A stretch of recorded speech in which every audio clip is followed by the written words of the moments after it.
မတိစိတ်နဲ့ဖန်တီးနိုင်စွမ်းအဖြေရှာမရတဲ့ပြဿနာတွေခက်ခဲတဲ့ကိစ္စတွေကိုဖြေရှင်းမှုအတွက်မတိစိတ်ကိုဘယ်လိုအလုပ်ခိုင်းရမလဲဆိုတဲ့နည်းလမ်းကိုပြောပြခြင်းတယ်တိစိတ်ကအနားယူမှမတိစိတ်ကအလုပ်လုပ်တယ်ကျွန်တော်တို့တခုခုကိုအရန်စဉ်းစားပြီးအဖြေရှာမရတဲ့အခါခေါင်းပူလာပြီလို့ပြောတတ်ကြတယ်အဲ့ဒီအချိန်မှာကျွန်တော်တို့ရဲ့တိစိတ်ကရှေ့ဆက်မတိုးနိုင်တော့ပဲပိတ်ဆို့နေတယ်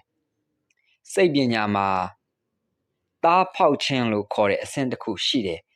အဲ့ဒါကအလုပ်တစ်ခုကိုအတင်းအကျပ်စဉ်းစားနေတာကိုရက်လိုက်ပြီးအခြားအလုပ်တစ်ခုခုဥပမာရေချိုးတာလမ်းလျှောက်တာအိတ်ဆက်တာအဲ့လိုမျိုးအရာတွေကိုပြောင်းလုပ်လိုက်တဲ့အချိန်မှာမတိစိတ်ကနောက်ွယ်ကနေအဲ့ဒီပြဿနာကိုဆက်ပြီးတော့တွက်ချက်နေတာဖြစ်ပါတယ်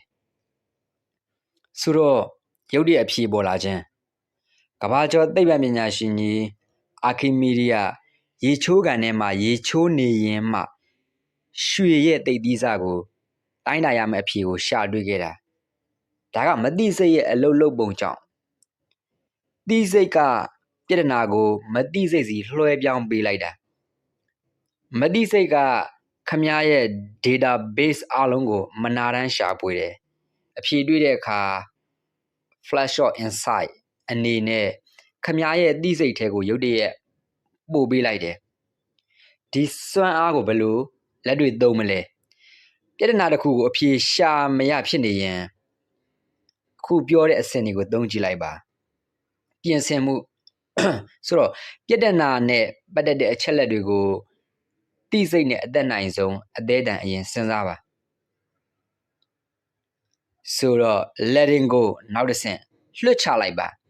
အဖြေရှာမရတော့ဘူးဆိုရင်တော့အတင်းမတွေးပါနဲ့တော့အဲ့ဒီအလုပ်ကိုခဏနားပြီးအပန်းဖြေမဲ့အလုပ်တစ်ခုကိုထလုပ်လိုက်ပါဆိုတော့နောက်တစ်ခုက wait for the signal မတိစိတ်ကအဖြေထုတ်ပေးတဲ့အထိစောင့်ပါခေါင်းထဲမှာ idea တစ်ခုလက်ခနဲဝင်လာတဲ့အခါမှာချက်ချင်းမှတ်သားထားလိုက်ပါဆိုတော့တစ်ခါတလေမှာအကောင်းဆုံးအဖြေတွေကအတင်းအကျပ်ရှားနေချိန်မှာမဟုတ်ပဲစိတ်အေးလက်အေးရှိနေတဲ့အချိန်မှာထွက်ပေါ်လာတတ်ပါတယ်ဆိုတော့မတိစိတ်ဆိုတာခမရအတွက်အလုပ်လုပ်ပေးနေတဲ့စူပါကွန်ပျူတာကြီးတစ်ခုနဲ့တူပါတယ်သူ့ကိုခိုင်းရုံနဲ့မဟုတ်ပဲအလုပ်လုပ်ဖို့အချိန်နဲ့နေရာ